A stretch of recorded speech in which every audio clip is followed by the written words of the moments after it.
And I call on the Minister, Marie Goujon, to speak on behalf, to speak to and move the motion. Thank you, Presiding Officer. I'm delighted to present the Animals and Wildlife Penalties, Protections and Power Scotland Bill to the Chamber and to introduce these important proposals for the Stage 1 parliamentary debate. If the bill is passed, it will modernise and strengthen the implementation of existing legislation impacting on animal welfare, assisting enforcement authorities to ensure that Scotland's domestic animals and wildlife benefit from the best possible protection.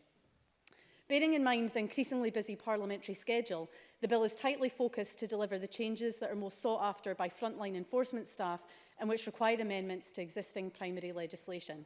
And the aim is for these changes to come into force this year.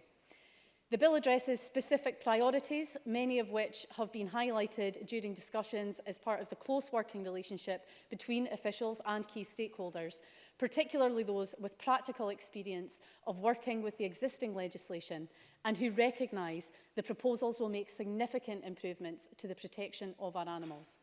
These include Police Scotland, the Scottish SPCA, local authorities and the Animal and Plant Health Agency, and all of which receive strong support from respondents to Scottish Government consultation. In short, it increases the maximum available penalties for animal cruelty and wildlife crime and removes the 6 months time bar for many offences. It introduces a new power to put in place fixed penalty notice regimes. It improves the procedures for rehoming and making other arrangements for animals that have been taken into possession by enforcement authorities to protect their welfare. The bill also improves protections for police dogs and horses, introducing Finns law in Scotland, recognising their indispensable role in our society. Thankfully, the most extreme animal cruelty and animal fighting offences in Scotland that result in a custodial sentence are rare. There have been 41 custodial sentences in the past 10 years, and there have only been 3 custodial sentences longer than 300 days in that time.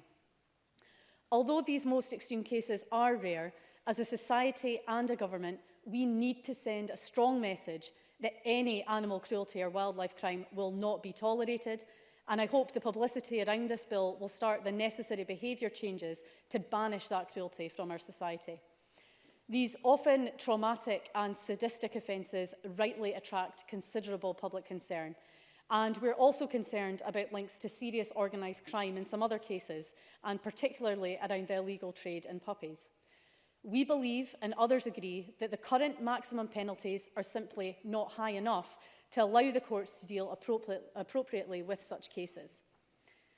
The bill will also standardise wildlife crime penalties and bring the penalties for 22 of the most serious offences that involve the illegal killing or injuring of wild birds and animals into line with the new maximum penalties for animal welfare offences. That recognises that wild animals should be given equivalent protection to domestic and farm animals from the worst types of deliberate harm. The penalties... yes. Emma Harper. I thank the Minister for taking an intervention. I welcome this bill and the action from the Scottish Government to give enhanced protection to animals and wildlife from harm. Does the Minister share my concern that you talk about farm animals as well, that generally incidents of livestock worrying in Scotland are on the increase, and she's aware that I have a Members' Bill that's proceeding. Would she agree to meet with me to talk about the Members' Bill as we take it forward, because we're almost at stage 1? Minister. I thank Emma Harper for that intervention and also congratulate her on all the work that she's done so far on tackling this important issue as well. So that's why I'm happy to commit to meeting with the member to discuss these issues further, because again, it's a vitally important issue and it's important that we work together to make sure that it's a success. Now, the penalties for 36 other offences, including those dealing with the disturbance of wild animals in their habitats, will be standardised and increased in line with the recommendations of the Poustry report. Related to the higher maximum penalties, the availability of trial by indictment will also directly benefit enforcement agencies such as Police Scotland, the Scottish SPCA and local authorities, as well as the Crown Office and Procurator Fiscal Service, by removing the current statutory 6-month time limit to commence criminal proceedings. This will give authorities additional time to gather all the appropriate evidence and to draft reports that are complete and considered in relation to increasingly complicated cases, which often involve serious organised crime elements. One of the aims of the bill is to emphasise that animal cruelty and wildlife crime will not be tolerated in Scotland, and so it will provide courts with the flexibility that is needed to impose sentences that are appropriate for a wide range of offending behaviour. The new maximum penalties will allow courts the flexibility to issue the most appropriate sentence for the worst cases, whilst the introduction of the new power to develop new fixed penalty notices will provide an additional enforcement tool for more technical offences. The bill will also introduce overarching powers that will introduce, as I've mentioned, the introduction of fixed penalty notice regimes through the regulations for animal health and welfare and wildlife crime offences, enabling the design of bespoke FPN regimes to deal with a wide range of offences in a proportionate and timely manner. For example, FPNs could be used to deal more effectively with breaches of movement restrictions during an animal disease outbreak or failure to comply with movement and traceability regulations. Because although these technical breaches might not impact negatively on individual animals, they can be detrimental to the health and welfare of the wider animal populations. It's important to deal with all breaches of our animal regulations effectively to improve compliance overall, and I hope that these focused changes to the penalty regime will lead to behaviour change across our communities, reflecting the public concern for animals in Scotland. Now, the bill also proposes a new and innovative approach to dealing with animals that have been taken into possession in emergency situations to protect their welfare. The new process allows enforcement authorities to make appropriate permanent arrangements for such animals without the need to apply for a court order. This streamlined process, which is independent of any potential prosecution, will result in significant savings in staff time and resources for all parties, including the courts, and it should speed up the process of resolving often traumatic animal welfare situations.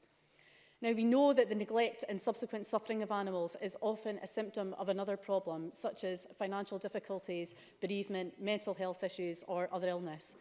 Now, enforcement authorities are acutely aware of this, and there are already processes in place for referrals to other agencies, such as social work, where that's required. The new powers have been specifically designed to balance the property rights of the individual with the need to protect the welfare of animals. And it recognises that although animals have a legal status as someone's property and that the owner themselves may be suffering, these animals are sentient beings whose welfare needs must also be met. As the new robust and streamlined process will be implemented by enforcement authorities without any need to go to court, the necessary safeguards to protect human rights have been provided for, whilst also focusing on the welfare of the animals. I'm also proud that the bill introduces Finn's Law in Scotland. I've met Finn and his handler Dave, as well as colleagues in Police Scotland, and have heard firsthand about the importance of the role of police dogs and horses. I've been touched by their support for the measures proposed in the bill, which, along with other elements of the bill, are quite simply the right thing to do, and they keep pace with other United Kingdom administrations. The bill will provide police animals with the same level of protection as all other animals that are not routinely used in situations in which an attacker could claim to have been acting to defend themselves. This provision will act alongside the increase in the maximum penalties available for all animals, meaning that all of Scotland's animals, be they guide dogs, police dogs or police horses, will benefit equally from the bill.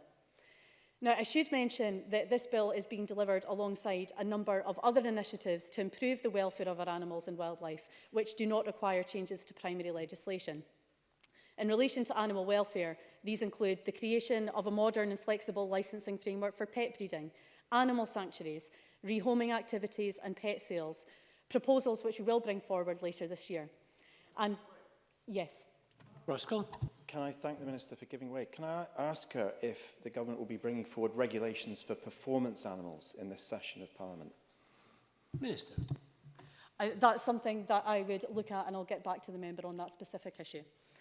We also intend for the new regulations to give effect to Lucy's Law, a measure to prevent the third-party sale of young cats and dogs under 6-month-olds as pets, as well as addressing proposals put forward by Jeremy Balfour on modernising licensing of pet shop sales.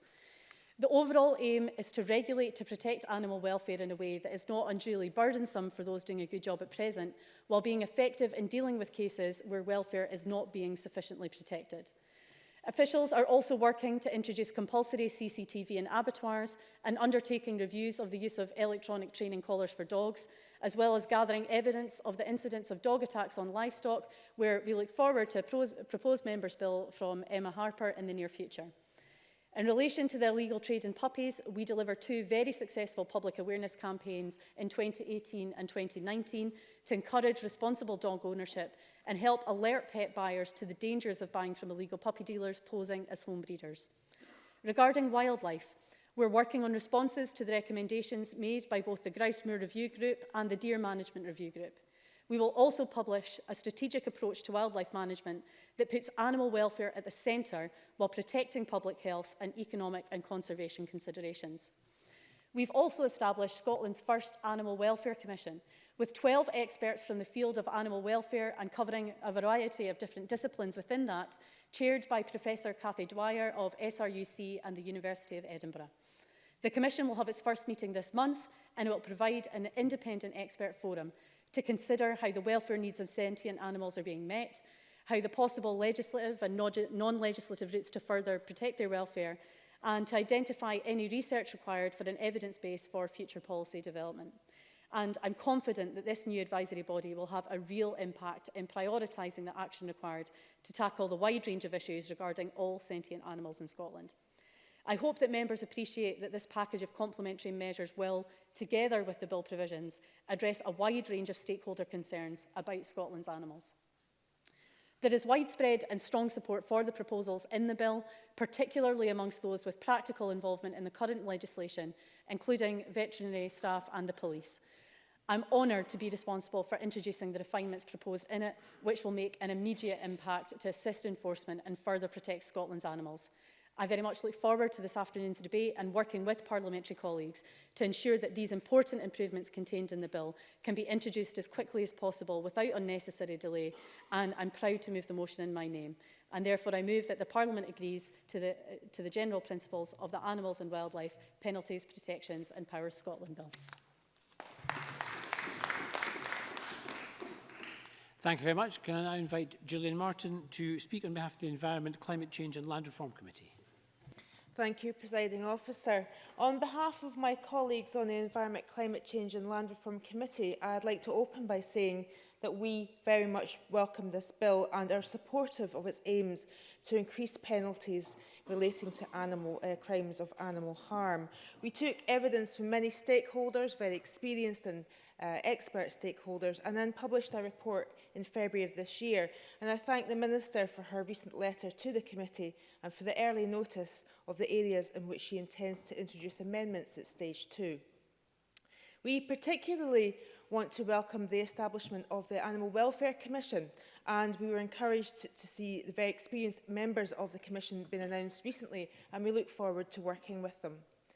I'd like to now turn to the bill itself and the committee's consideration of it. It has been said that the greatness of a nation and its moral progress can be judged by the way its animals are treated. I certainly agree with that sentiment, and I know that my fellow committee colleagues feel as strongly as I do about that. Disregarding the health and welfare of animals can make it easier for us to disregard the health and welfare of our fellow humans. It can limit our capacity for empathy, and there are often links between animal abuse and other crimes. It is right that the government seeks to increase penalties in line with the grave nature of many of the crimes committed against animals and give greater flexibility to the courts to penalise appropriately. We welcome the proposal to increase the maximum sentences for the most serious offences and introduce fixed penalty notices which will allow a sanction short of prosecution. Given this nation's affection for animals, it is surprising that we currently have amongst the lowest penalties in Europe for animal welfare and cruelty offences. 12 months for the worst act of animal cruelty compares badly with 5 years for crimes such as fly tipping or theft. And many of us here will have seen distressing crimes of this nature, which warrant much harsher penalties and greater flexibility given to the courts to give sentences which are more in line with the amount of serious harm that has been committed against animals. And I think that's also reflected in public opinion as well. As I've said, animal cruelty is often a flag for other offences, and there's also a substantial body of evidence indicating that animal cruelty offenders often also commit other crimes, including domestic abuse and violent offences. And of course, much animal cruelty is the result of individuals or groups wanting to make money from the sale of animals. Stakeholders have in particular raised concerns about organised crime, such as illegal puppy farming and dog fighting, where offenders are often profit-driven and current penalties are not providing a sufficient deterrent. It's important to say too that the committee heard that not all cases of animal suffering are caused by deliberate cruelty. There can be neglect of animals for various reasons that may include an owner's inability to cope, perhaps due to physical or mental illness. And we welcome the flexibility around fixed penalty notices and appeals procedures to reflect that and not criminalise people unnecessarily who may have complex situations which need social services involvement as well as animal welfare involvement. Moving on to the penalties, in relation to wildlife crimes, the committee understands there are different tiers of penalties, and this brings me on to one of our key recommendations, which we believe will further strengthen the bill and will have even more of an impact on wild animal welfare. We heard evidence to the effect, on the effect of the destruction of a habitat.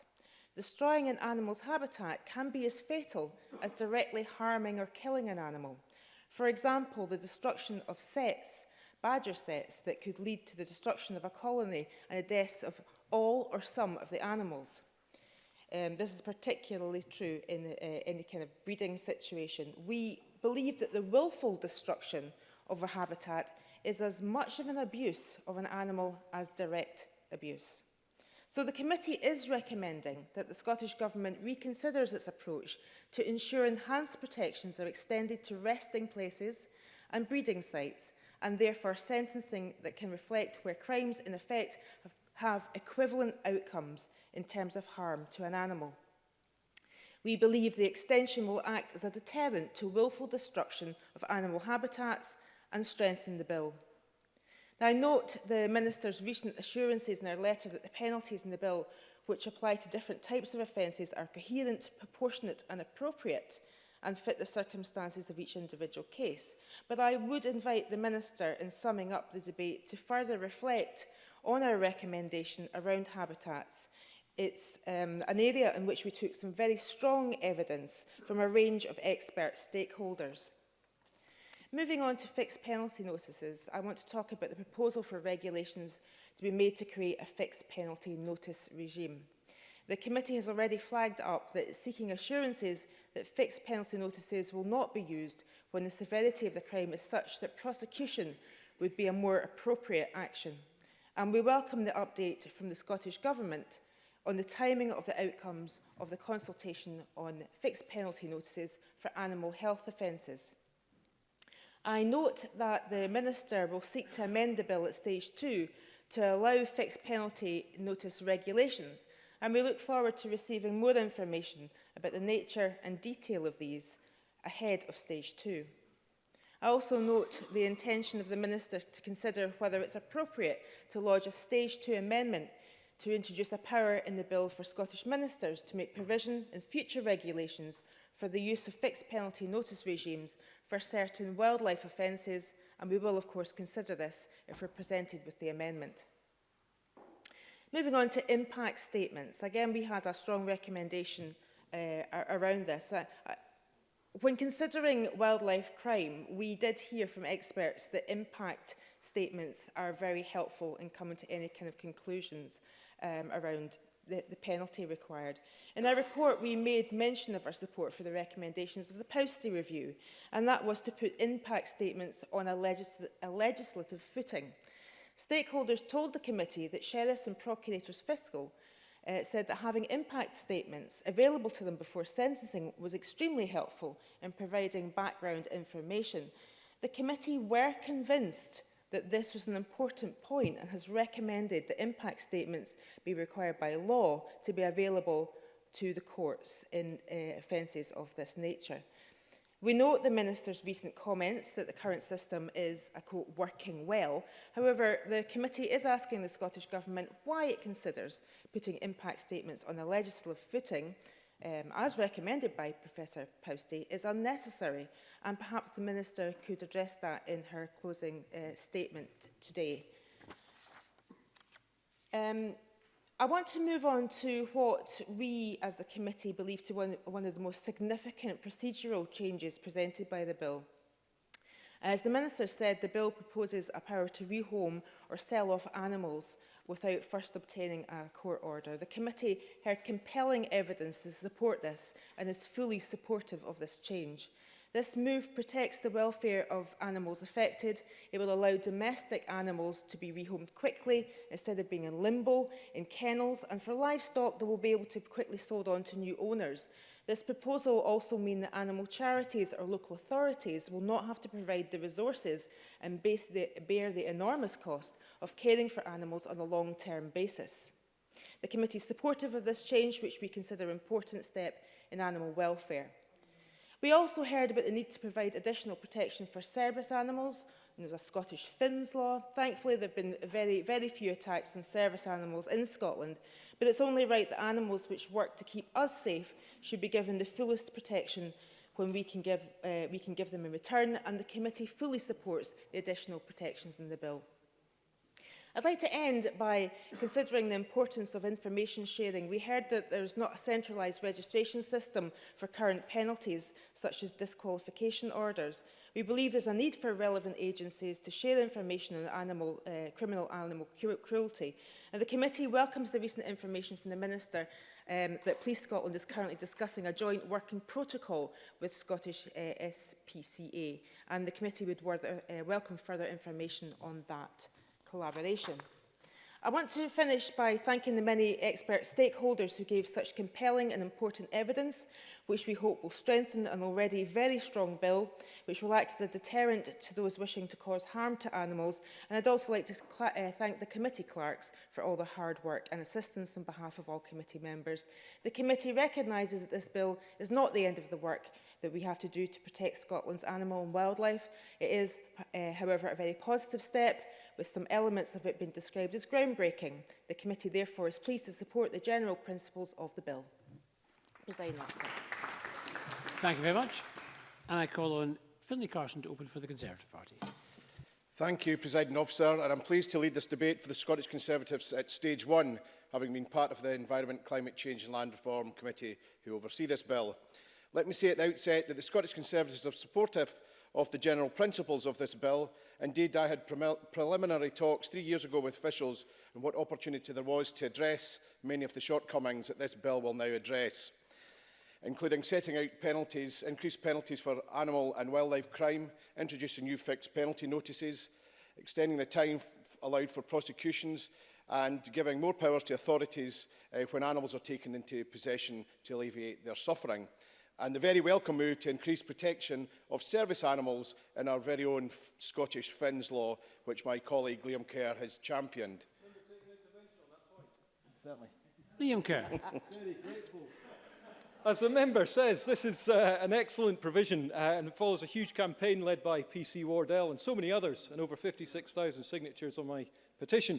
But this is only stage one. Principle and execution are not the same thing, and it's absolutely crucial that the principles of Finns law are fully enshrined in statute through precise amendments. So, does the member agree with me that service animals must be given proper protection reflecting the respect we have for them, attackers are punished appropriately, and that we all work at stage two to make sure the execution matches the principle? Finlay Carson. Yeah, thank you for that intervention. I certainly agree, and we will be looking forward to stage two, ensure that it fulfils what everybody's expectations are of protecting service dogs. But we must make it clear that there are many outstanding issues which the bill, rightly or wrongly, doesn't do, for example, relating to the recent Bonamy review, dog control and the licensing of animal breeding, pet sales and animal sanctuaries. It's my belief that a review of the 2006 Act in its entirety to include some of those issues just mentioned should have been undertaken, but we are where we are. This bill clearly strengthens sentencing against animal cruelty and tackles the subject of animal welfare. And I do refer members back to the contribution I made at the Public Audit and Post-Scrutiny Legislative Committee at this time last year, when they referred to the review of the Control of Dogs Act introduced a decade ago. I put forward the case there that there is currently a whole host of members' bills relating to the subject of animals, and I believe that there's still the potential for all those separate pieces of legislation particularly with how they interact with each other, to become very complicated. I believe that there was a case for the Animal and Wildlife Bill to go further than it does now and be an overarching piece of legislation that relates to animal cruelty rather than the lengthy process of multiple members' bills. Presiding Officer, it's 14 years since the previous major piece of legislation on animal welfare and cruelty was passed by this Parliament back in 2006. This bill is long overdue, and we need to introduce new penalties for those who continue to cause pain and suffering to animals and wildlife. That is backed up by the fact that 99.4% of respondents to the consultation agreed with the proposals to introduce tougher sentencing. However, it is important to note that this legislation before us does not create any new offences. The overarching positive of this new legislation is that it allows greater flexibility in punishing offenders, whether that's through lengthier jail sentences or unlimited fines. The fact that the current legislation only allows for a maximum punishment of 12 months has done little to deter or adequately punish those offenders who carry out these crimes. Battersley's very welcome briefing ahead of today's debate highlights how between 2011 and 2016, 522 people were convicted of animal cruelty offences, yet only 45% of those convicted received sentences of over 6 months. The committee raised the issue of sentencing guidelines for wildlife crime as an issue which has also been raised. Both Battersea and the Law Society of Scotland point out it would be helpful following the passing of this legislation if sentencing guidelines were also updated. This would strengthen our court system, enable them to have a uniform approach when it comes to dealing with animal welfare and wildlife crimes. The Law Society also pointed out that the sentencing for wildlife crime can be quite different from other crimes when it comes to assessing culpability, harm and other public policy guidelines, again strengthening the need to update sentencing guidelines. We need clarity in the way certain wildlife crimes are viewed, and as Gillian Martin has already mentioned, the likes of destroying a single badger set needs to be considered in light of the long-term impact on the colony. That said, it's for the independent Scottish Sentencing Council, and quite rightly not politicians, who have the responsibility for developing sentencing guidelines. But we would welcome further discussions with the Scottish Government during the progression of this bill and what would be the best way to update those guidelines. The Scottish Conservatives are also supportive of the principle of fixed penalty notices, which are outlined in the bill as a further deterrent. As the Clare Committee noted, this would again give authorities a greater degree of flexibility in determining proportionate penalties. These notices should, however, only be delivered for those more minor offences and technical offences where no actual harm has come to animals. And I would like a commitment from the Minister to bring more clarity around these notices and details of the Stage 2 amendments she intends to introduce. The Scottish Government's consultation on fixed penalty notices received a positive response, with 61.4% of respondents agreeing they should be brought in, and the 32 local authorities were all unanimous in agreement. But we do need to ensure people face the consequences of their criminality, and I would also like the Government to reflect on how many of these notices the Government estimate will be served and how many will potentially go unpaid. There is one area I would like to raise concern surrounding the notices and how this information will be held and shared between relevant authorities. Currently, there is no one central register to hold information, and the committee recognise that there needs to be more joined-up thinking when it comes to intelligence sharing. This information sharing would help to track patterns of animal abusers, and as a member of a rural constituency in Galloway and Western Fries, it's clear that animal welfare and wildlife crimes are also linked to other crimes, including domestic abuse and other criminal activity. So we need to strengthen the need for sophisticated intelligent gathering. I agree with Battersley's position on this, and information on convictions and sentences and disqualifications and so on should be held in a database and shared with the relevant authorities.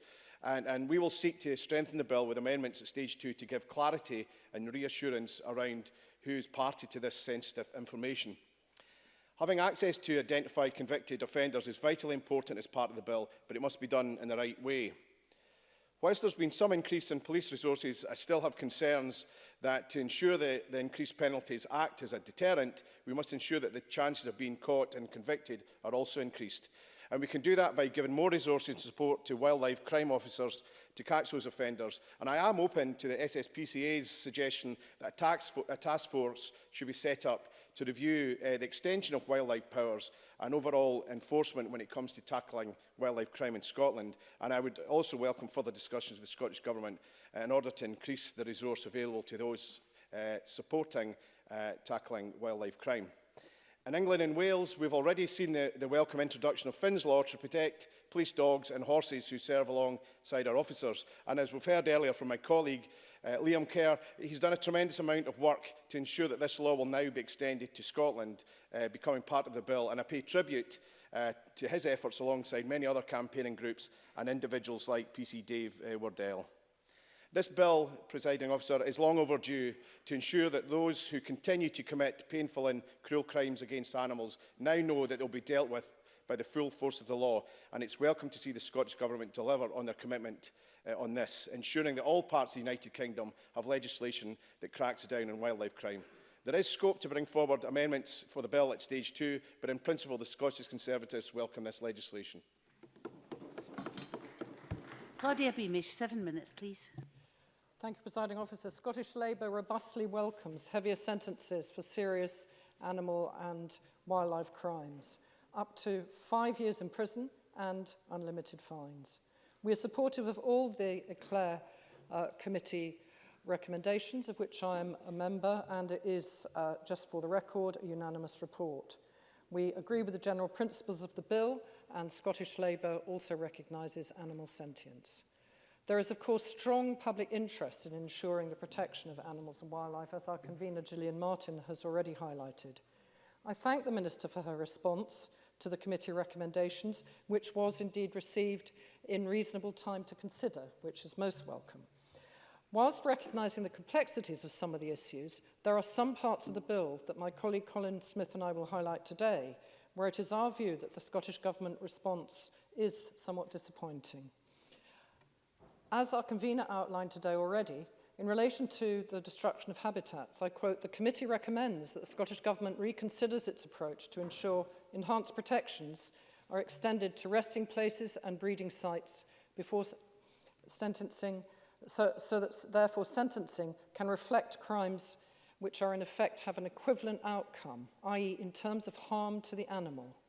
The Minister's response is disappointing in this respect in relation to badger sets and other sites and habitats, and I would ask her to reconsider before stage 2. This relates to the law, to legislation, and not to sentencing guidelines, as I understand it.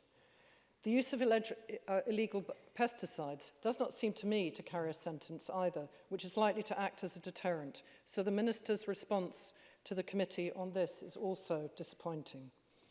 My colleague Colin Smith will cover some other offences which we agree should be considered as serious crimes in his speech.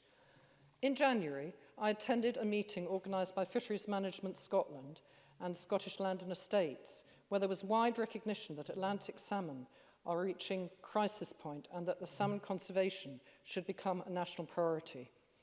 Fisheries Management Scotland have indicated their concern that some of the offences in the Salmon and Freshwater Fisheries Consolidation Act, Scotland Act 2003, are not included in this bill, despite fish crime being included in the Wildlife Penalties Review Group, led by Professor Prousty, which reported in November 2015. Could the Minister confirm today what action the Scottish Government intend to take to ensure that our iconic salmon and freshwater fish are better protected, and to ensure that penalties are commensurate with the potential for damage to these species and the habitats on which they depend? Sadly, there have been few prosecutions and convictions for vicarious liability. Some would argue that the vicarious liability has raised awareness in owners and owner responsibility higher up their agendas. However, our committee calls for, and I quote, increased transparency around Crown Office decision-making. This, in our view, is in the public interest. In response to our recommendation that the committee would welcome the concept of vicarious liability being extended to other wildlife offences, it is welcome that the Minister is interested to hear what other crimes could be considered. And could it be considered, I ask the Minister, that crimes listed could be the same as those that an alleged perpetrator has committed on the basis of evidence? I now turn to detection of wildlife crime issues.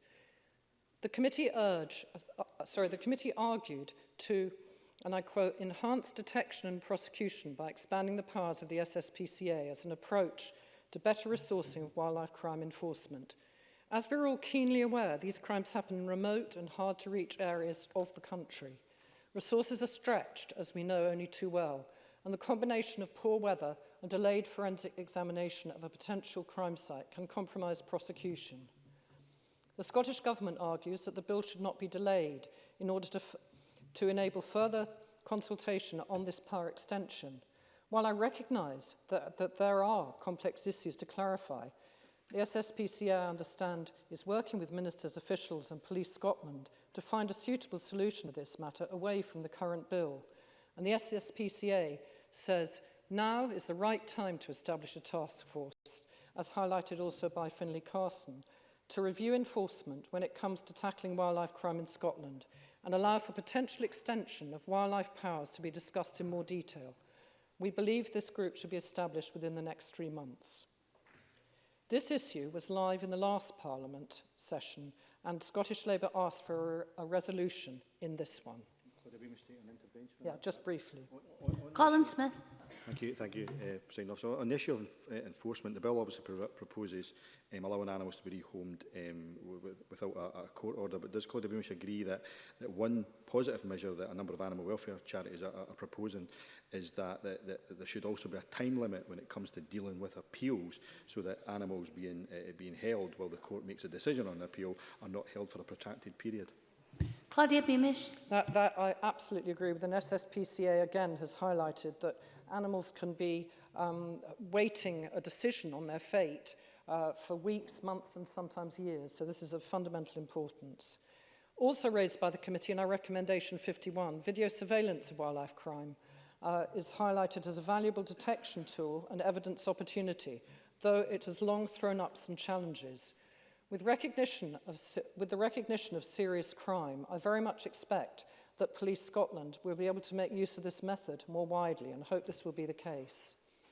I note that the principles governing the admissibility of evidence are not specific to video evidence or indeed CCTV evidence, often used in criminal trials in Scotland, so I hope this will be a possibility. I will make further remarks in closing, and for the moment, Presiding Officer, I will leave it at that. Thank you. Mark Ruskell, 6 minutes, please. Thank you, Presiding Officer. And can I welcome the introduction of this bill to Parliament? The Greens, of course, will be backing the general principles at stage 1. And I think, as the convener of the committee has already pointed out, how we treat animals as a society is really a true measure of our wider values. And those who abuse and cause the suffering of animals often then go on to direct their sadism onto vulnerable people as well. So by protecting animals, we're really protecting all of us in society. Now, this bill introduces very welcome and urgent increases to penalties, including for wildlife crime. But alone, these are not enough. Much more needs to be done to address the wider barriers to successful convictions. And as the 2015 Wildlife Crime Penalties Review Group concluded, raising penalties is just part of the package that is needed to address wildlife crime and animal cruelty. And as an example, there's only been 2 successful convictions under the vicarious liability provision in the Wayne Act since it was introduced 7 years ago. In one high-profile case this year, a gamekeeper was convicted of multiple accounts of wildlife crime, including killing protected birds of prey, but the Crown Office did not proceed with a vicarious liability prosecution. So there's still time for this bill to introduce wider reforms, including extending vicarious liability to mammals and ensuring it can be applied to all forms of landowners. And as the Minister, I'm sure, knows, wildlife crime is prolific in areas such as the Angus Glens. And I'd hoped that the Government Special Constable's pilot in the Cairngorms would have proved to be the model for enhancing the detection of wildlife crime, but it's proven to be largely ineffective and has not resulted in any successful prosecutions whatsoever. Meanwhile, this Parliament's been incredibly patient while the Government has pondered extending the role of the SSPCA so that their powers can cover wildlife crime. And it was over a decade ago when this was first proposed by the MSP Peter Peacock, Since then, the SSPCA have repeatedly offered to extend their role time after time. In the intervening years, while we've been waiting, we've seen sustained persecution of birds of prey. Every year we celebrate their fledging of sea eagles and golden eagles and hen harriers as they're being tracked leaving their nests. But every year, the same birds are found dead, poisoned and shot. This is Scotland's national shame. We need to take decisive action. And as part of the approach, we need a force with eyes and ears on the ground assisting the police. The SSPCA would be able to bring their professionalism and know-how to investigating and protecting wildlife crime evidence. Why is it, for example, that an SSPCA officer can visit an illegal trap with a live animal caught inside it, but a trap a few metres away with a dead animal is beyond their legal responsibility? Why is it that somebody beating a dog at home is a matter for their investigation, while somebody beating a wild animal on the other side of the garden fence is not? The Scottish Government has the chance with this bill to do what it should have done years ago and make a logical extension to SSPCA powers while the statute book is still open. Now, on other aspects of the bill, the introduction of fixed penalty notices is a welcome addition to tackle the most minor of offences in a speedy fashion, and I'm sure there will also be further debate on extending maximum sentences to more welfare offences and automatic bans on owning animals. In a modern justice system, as well as the criminal sentencing, the rehabilitation and restorative programmes are also vital. And we discussed in committee empathy training. Indeed, it was a recommendation of the Powsty Review that there should be an option available at sentencing. We are, however, currently stuck in a chicken and egg scenario where the lack of availability of appropriate empathy courses means that judges are unable to choose this route for an offender. Now, I know this is an area that the Minister... I certainly will, yes. Thank you Christine very much. Graham. Thank you very much, Mr Ruskell. What is the evidence for the committee that empathy training really has any impact? I didn't detect, it seemed to be ambiguous. Mark Ruskell. Well, that is the nature of the chicken and egg scenario that we're in. We've been unable to roll out empathy training in relation to animal cruelty, despite the fact that judges have wanted to use this as a route. But what we do know is that this restorative justice approach, this rehabilitative justice approach, works in other areas of criminality. And I think there's good evidence from other countries about how it's starting to be used in relation to wildlife crime and other forms of animal cruelty. I think this is an area that the Minister is interested in, and I would ask her about whether a reasoned amendment to this bill would help to move this on at stage 2. I warmly welcome Finn's law in relation to service animals, removing the defence that some may use to excuse violence against them. However, again, I would ask the Government to review whether this provision could, in theory, be broadened further. The 2006 Animal Welfare Act was a landmark piece of legislation. It was very broad in scope. I remember the committee at the time had to work hard on scrutinising a wide range of issues, from the definition of an animal through to tail docking. But with our exit from the EU, this fresh bill could have been the opportunity to fully update that 2006 Act, including considering more fundamental issues such as how the sentience of animals should be embedded across government policy. I recognise that a range of secondary legislation is in preparation, from dealing with animal sanctuaries to breeding and sales, but there are still significant reforms that will now be delayed into the next session of Parliament, including, and I'm kind of guessing on the basis of the Minister's answer to my question earlier, the regulation of performance animals. So in conclusion, Presiding Officer, I hope the Minister can see that further opportunities still exist within this bill for government to take the progressive lead on animal welfare issues in the UK. And I hope that she will remain open to changes coming from opposition parties as well as the government at stage 2. Thanks. Liam MacArthur, 6 minutes, please. Thank you, Deputy Presiding Officer, and I'm pleased to be able to take part in this debate on the Animals and Wildlife Penalties Protection and Powers Scotland Bill on behalf of the Scottish Liberal Democrats. Can I start by commending Gillian Martin and our colleagues on the Eclair Committee for their scrutiny work, and thank all those who have supported their efforts, particularly those who have provided written and oral evidence throughout stage 1. Scottish Liberal Democrats strongly back the principles of this bill and indeed many of the measures proposed within it, not least the inclusion of what has become known as Finn's Law. As Battersea and others remind us, Scotland has at the moment one of the lowest rates of sentences for animal cruelty in Europe. 12 months in prison plus a fine and a ban on keeping animals for the worst act of animal cruelty compares badly with 5 years for crimes such as fly tipping. That is a comparison that does not reflect well on our justice system, nor does it reflect public attitudes towards crimes of animal and wildlife cruelty. And as such, I think the case for reform is compelling. This bill seeks to do just that by increasing the maximum available penalties for cruelty and causing unnecessary suffering, both to wild and domestic animals. And one kind point out, establishing the principle of penalising wildlife offences on the same level as offences against domestic animals is both significant and very welcome. So too, I think, is the point made by one kind about the need to make a distinction between those acting perhaps out of ignorance or indeed a lack of capacity, or with those, as one kind suggests, who should know better. I do not think it's unreasonable for courts to take a particularly dim view of individuals who perpetrate acts of cruelty or cause unnecessary suffering of animals in the course of their employment or business.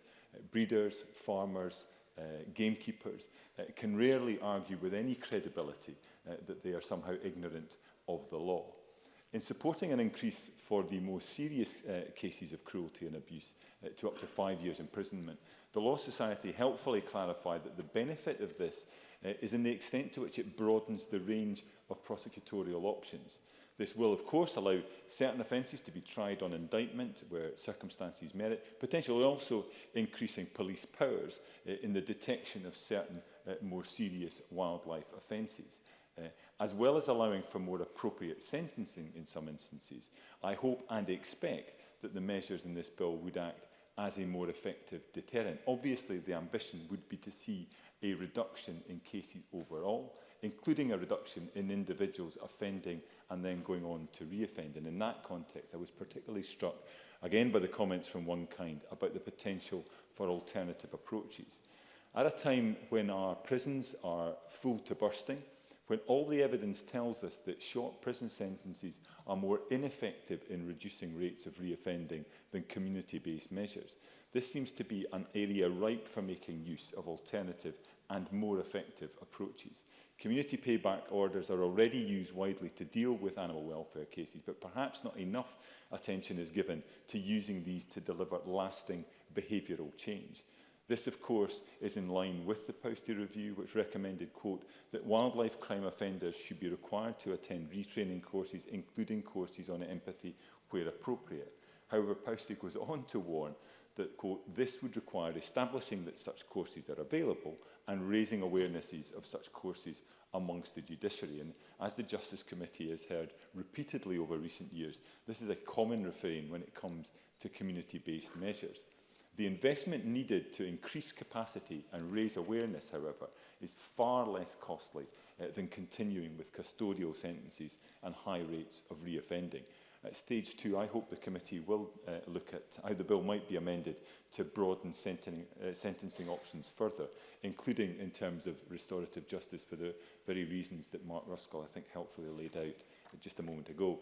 Turning to the issue of wildlife crime, I note the committee's support for an extension of vicarious liability provisions. I was a member of the committee that considered the Wildlife and Natural Environment Bill, which first brought in vicarious liability provisions.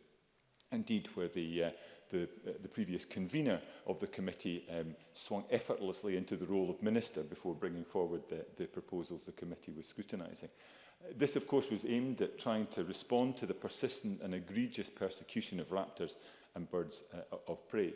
And notwithstanding the concerns that Mark Ruskell rightly highlighted about the lack of prosecutions, I do believe the measure has had some success in its deterrence effect. The painful truth is, though, that illegal poisoning and persecution of many of our most iconic species continues at shameful levels. In many respects, this helps explain the conclusions reached by Professor Werity in his report around the case for licensing. Meantime, I think there's an argument for looking at how vicarious liability might sensibly be extended to other types of wildlife crime. Where I perhaps need a bit of persuading is in the argument for extending the powers of the SSPCA. Again, this was a debate that we had at the time of the Wayne Bill's passage through Parliament, and I'm certainly sympathetic to the frustrations and difficulties in gathering evidence and indeed the capacity of police officers to cover the ground in a timely fashion. I also recognise the apparent anomalies in the powers SSPCA officers have in responding to complaints of cruelty towards domestic animals compared to reports of wildlife crime incidents. Nevertheless, I remain somewhat uneasy about an extension of the SSPCA powers. My mind is certainly not closed to the idea, but the implications and the knock-on consequences of going down this route, I think, do need careful consideration, although I do believe a task force is perhaps well placed to give that consideration. Do I have time to take an intervention? Oh, why not? Why not? Claudia Beamish. Thank you, Presiding Officer. I wonder if the member could highlight why he's uneasy about the alteration of powers, especially in view of what Mark Ruskell highlighted and what the SSPCA have highlighted, that they already have powers in relation to animals. Liam MacArthur. I think Claudia Beamish raises a very legitimate question, and as I said, I very much sympathise with some of the anomalies that Mark Ruskell has outlined, but I do recall from the debates that we had around the time of the Wayne Bill that the knock-on consequences of extending the powers, as has been suggested, are not without their challenges. And I think, as I said, the task force would seem to be a suitable framework within which to carry out that further consideration before bringing forward any proposals in this area. As I say, this is just one of the issues the Eclair Committee will be wrestling with at stage 2. Another, of course, is the question of whether or not Finn's Law provisions should be extended to cover working animals, including assistance animals. I look forward to seeing how this and the other debates unfold at stage 2. Meantime, I welcome this bill and the additional protection it will provide to animals and wildlife in Scotland. More importantly, as the Minister reminded us, these are provisions that enjoy overwhelming public support, and Scottish Liberal Democrats will be happy to vote in favour of the principles of this bill come decision time this evening. Thank you. We'll move now to the open debate. Speeches of 6 minutes, please. I have a tiny little bit of time in hand, but don't go overboard. Kenneth Gibson, followed by Maurice Golden. Thank you, Presiding Officer. And I'm pleased that the Animals and Wildlife Penalties Protections and Powers Scotland Bill has been brought to the Chamber today. I thank One Kind, Battersea Dogs and Cats Home, Dogs Trust and a range of other animal charities for the briefings they have provided. This bill is another step on the Scottish Government's strategy of improving animal welfare across Scotland. For instance, in 2016, the SNP government improved responsible dog ownership through compulsory microchipping, which helps make it easier for dogs to be recognised and reunited with their owners if lost or stolen. The SNP government also appointed members of the Scottish Animal Welfare Commission in February to advise on the welfare of sentient animals in line with the 2019-20 programme for government, and has also consulted on introducing compulsory video recordings of slaughter in abattoirs to make sure it is carried out humanely, and will bring forward secondary legislation on that next year. In this regard, it supports industry introduction of CCTV in abattoirs before it becomes compulsory, and is committed to exploring the potential for new systems of calf rearing in the dairy sector. Animals are defenceless and may need human help when it comes to their safety, well-being and protection, particularly when threatened by other humans. Legislation provides a framework for this, and we should pay tribute to those who work, often as volunteers, on the front line of animal welfare. In my constituency of Cunningham North, such work is done at Hesslehead Wildlife Rescue near Beath. Dedicated staff, mostly volunteers, do all they can on a daily basis to rescue animals, treat them and nurse them back to health. Once rehabilitated, the animals are released back into the wild when deemed safe. Facilities at Hesslehead include an intensive care unit, a swan seal hospital with indoor pool, a hedgehog unit, a surgery with X-ray equipment, and more than 60 outdoor aviaries, enclosures and release pens. Hesslehead is a busy rescue centre known for carrying out their work with the utmost care and to the highest standards. Sadly, not all rescue centres live up to this, and there are still upsetting cases where those we entrust with the responsibility over our pets and other animals turn out to be the worst perpetrators. Colleagues may remember the 2017 case of the Ayrshire Ark, a rescue home in Patna, exposed for the mistreatment and neglect of animals after a police raid resulted in the discovery of the emaciated and mutilated corpses of 15 dogs and 1 cat. The photos of the frozen remains of once loved pets paint a terrible picture of the suffering inflicted upon them and stay with anyone who sees them. The perpetrator received a pitiful 7-month jail sentence for causing the animals unnecessary suffering, with a concurrent 4-month sentence for failing to ensure their welfare and a lifelong ban on owning or keeping animals. This was after the offender had pled guilty to 9 charges, including causing unnecessary suffering, exposing dogs to unsatisfactory conditions, and failed to provide the necessary nutrition and veterinary treatment. As Dee McIntosh, then Communications Director of Battersea Dogs and Cats Home, said, had this woman been convicted of fly tipping, an issue that other members have raised today, she would have been jailed for up to 5 years. Instead, she escaped with just a few months. Increasing penalties, including a maximum custodial sentence of 5 years for animal cruelty and fixed penalties, are, in my view, most welcome. However, as has already been pointed out by other members, more needs to be done to secure successful prosecutions. And I think the comments of Mark Ruskell were particularly compelling in that regard, Presiding Officer. And I think these are particularly important for wildlife crimes, which is just as serious as domestic animal crime. Cruelty is cruelty and should be treated as such by the authorities. Finally, Presiding Officer, let me pay tribute to the brave dogs and horses working for Police Scotland. I am not on Twitter, I'm pleased to say, but I am told I am truly missing out on the Scottish Police Dogs and Scottish Police Horses accounts. Day in and day out, I understand they display the greatest valour and sometimes suffer vicious attacks in the line of duty, occasionally resulting in injury or even death. This is why Section 3 of the bill, which seeks to improve protection of these service animals, is most welcome. Police dogs and horses are an extension of their handlers, and when an alleged perpetrator attacks them, this is an attack on the police themselves. There should be no mitigating circumstances for that, and I agree that the self-defence argument should be removed. Presiding Officer, I do believe that to achieve maximum protection, the terminology used in Section 3 could be reconsidered to clarify what a service animal is. I wouldn't necessarily look for a definition along the lines of animal species, as limiting it to species that are currently in harness may not be enough in the future.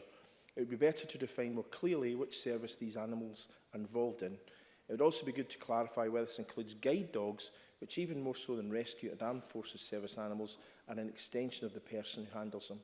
I'm sure such matters can be thrashed out as the bill is considered at stage 2. And Presiding Officer, I'm delighted to support the principle of this bill and look forward to it soon becoming law. Maurice Golden, followed by Colin Smith.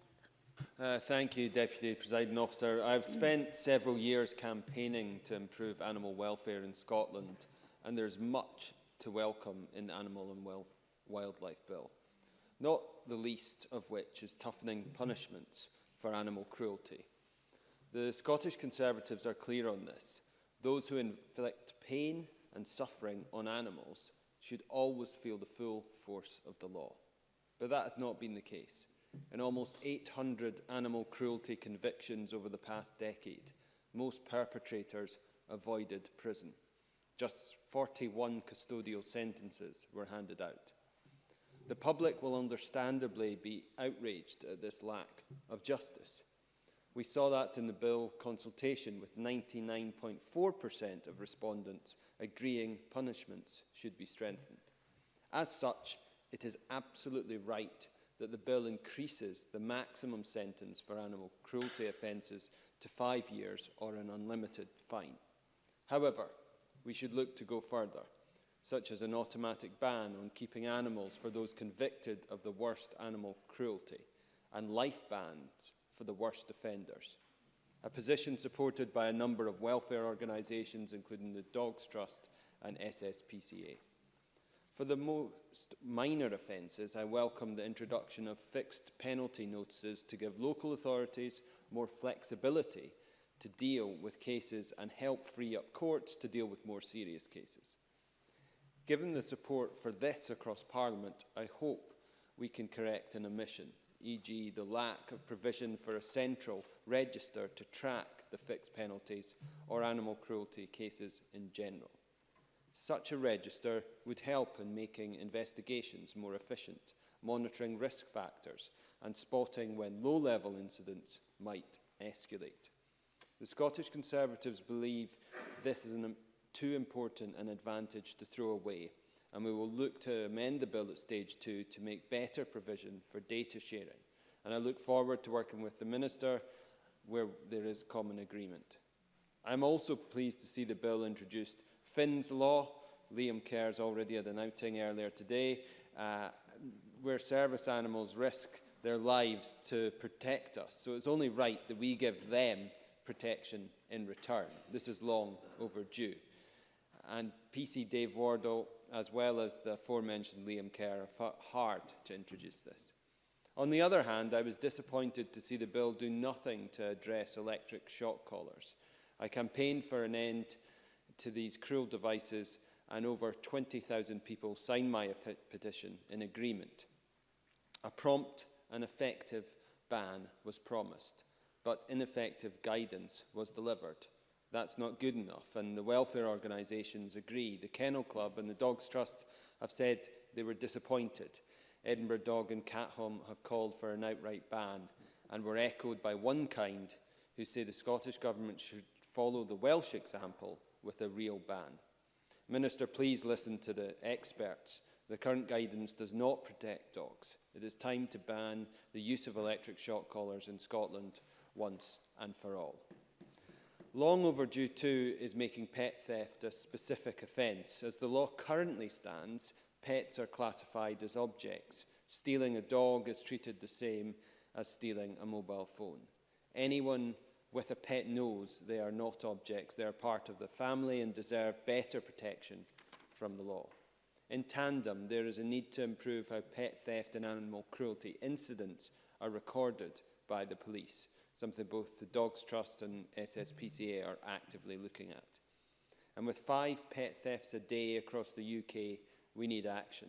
In Scotland, residents in Fife worry gangs are targeting specific homes, and in one terrifying incident, an Arbroath lady was held at knife point trying to rescue her dog. There is goodwill across Parliament to see this bill succeed, and we should use that goodwill to ensure Scotland has the highest animal welfare standards. I stand ready to work with the Minister and across Parliament to deliver this. I have a wee bit more time in hand now, so if anyone would like to offer interventions or take interventions, I can allow the time for that. Colin Smith, followed by Stuart McMillan.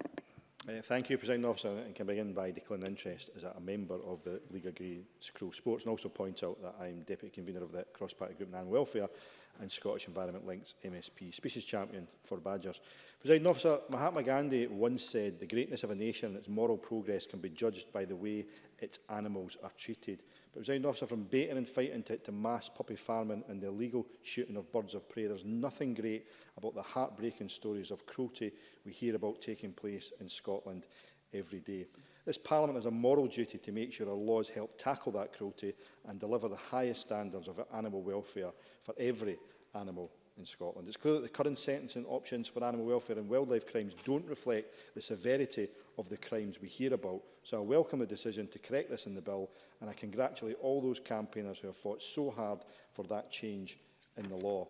The penalties proposed in this bill for both animal welfare and wildlife crime will act as a stronger deterrent and will give the courts the flexibility they need to deliver fairer sentences. In particular, the decision to set the maximum sentence for the most serious wildlife crime at the same level as that for domestic animal welfare crimes at long last reflects the sentience of wild animals. However, as well as increasing the penalties for these crimes, we need to look at whether the crimes and animals the law covers is adequate. In their joint briefing on this bill, Blue Cross, the Cats Protection League, Edinburgh Dog and Cat Home, PDSA and the Dogs Trust have highlighted a significant number of animal offences not covered by this legislation. Offences such as mutilation, cruel operations, poisons, those relating to a failure to ensure welfare, licensing of activities involving animals and abandonment are not covered by the changes made in this bill, despite the serious harm that they can clearly cause. As it stands, any offence under these sections would only be still punishable by a maximum of 6 months imprisonment or a £5,000 fine.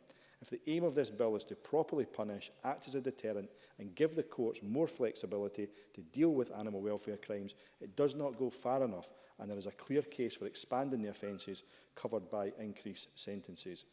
Likewise, in wildlife crime, the Environment, Climate Change and Land Reform Committee highlight problems with how these crimes are categorised in their, I have to say, very positive report, which I congratulate them on. The committee called for, and I quote, a consistency of approach for categorising and prosecuting different types of wildlife offence. In their evidence to the committee, both Scottish Badgers and Scottish Environment Link specifically highlight the need for stronger protections for habitats and sets, a point which was reflected in the committee's conclusion. Again, I quote, the destruction of a habitat could be as fatal as directly harming or killing an animal. The committee rightly recommend that the government reconsiders its approach to ensure enhanced protections are extended to resting places and breeding sites. I was deeply disappointed to see the Scottish Government dismiss this suggestion, and I would strongly urge them to reconsider. Scottish Badgers have suggested that a minimum fine is also introduced for the most serious wildlife crimes, as recommended in the Polster Review, a suggestion I hope the Scottish Government will also give due consideration to. Likewise, we need to review which animals are covered under the Animal Health and Welfare Act. It's becoming increasingly clear that cephalopods and decapod crustaceans should be protected animals, as more and more evidence points to the fact they are intelligent, sentient animals capable of experiencing pain. And while the proposed longer custodial sentences and higher fines proposed in the bill are welcome, they must not be the only action available. In their evidence to the Environment, Climate Change and Land Reform Committee, One Kind highlight the need for an alternative solutions, and again, I quote, to help an individual develop empathy and regard for animals and learn to treat them humanely, suggesting that community payback orders can be better utilised to affect behavioural change and provide long-term protection for animals. It's vital that a response to these crimes is constructive, not purely punitive. While non-custodial interventions such as restorative justice processes and rehabilitation programmes are not prohibited as it stands, there's no dedicated option for animal welfare and little clarity on how and when such an approach should be taken. The bill is an opportunity to address this, so I'm disappointed that the government's response to the committee fails to acknowledge the value such a scheme could have, dismissing it as not proportionate or cost-effective. The introduction of fixed penalty notices is, however, a useful proposal, but it must be limited to minor offences. And I would urge consideration be given to Scottish Badger's suggestion that where these are issued, they should be combined with behavioural orders, specifically specifying restrictions or goals on future behaviour. We should also use this bill as an opportunity to discuss the possibility of automatic bans on owning animals for those convicted of serious animal cruelty offences. On the subject of enforcement, although the strengthened penalties are welcome, they are meaningless if we do not improve detection and prosecutions of these crimes. And that means backing this bill up with a properly resourced specialist enforcement. Finally, Presiding Officer, in the time I have, I would also like to echo the committee's recommendation that the Scottish Government explores in detail the options to enhance detection and prosecution by expanding the powers of the SSPCA. I do hope that we do not look back in this bill as a missed opportunity to do this, given the SSPCA's significant expertise and skills in this area, skills that we should be making the most of in our fight against animal cruelty. Thank you. Stuart McMillan, followed by Rachel Hamilton. Thank you very much, Presiding Officer. Presiding Officer, I welcome this bill and I welcome the Stage 1 report by our colleagues on the Environment, Climate Change and Land Reform Committee. I genuinely thought that the report was extremely helpful for someone who's not actually on the committee. I thought the report was helpful and it certainly set out a lot of the bill. I think anyone who's not in the Parliament, anyone who actually is interested in this particular subject and this bill, please go and have a look at that report. I want to thank the Minister as well, also for our dialogue. Certainly last year, when we had a meeting regarding a particular issue that I'm going to come on to in a few moments. I'm going to focus my comments on the local issue, but I do want to touch upon a couple of things in the bill and also the Stage 1 report first. I did say I do thank my colleagues for the report and also the clear analysis of the bill.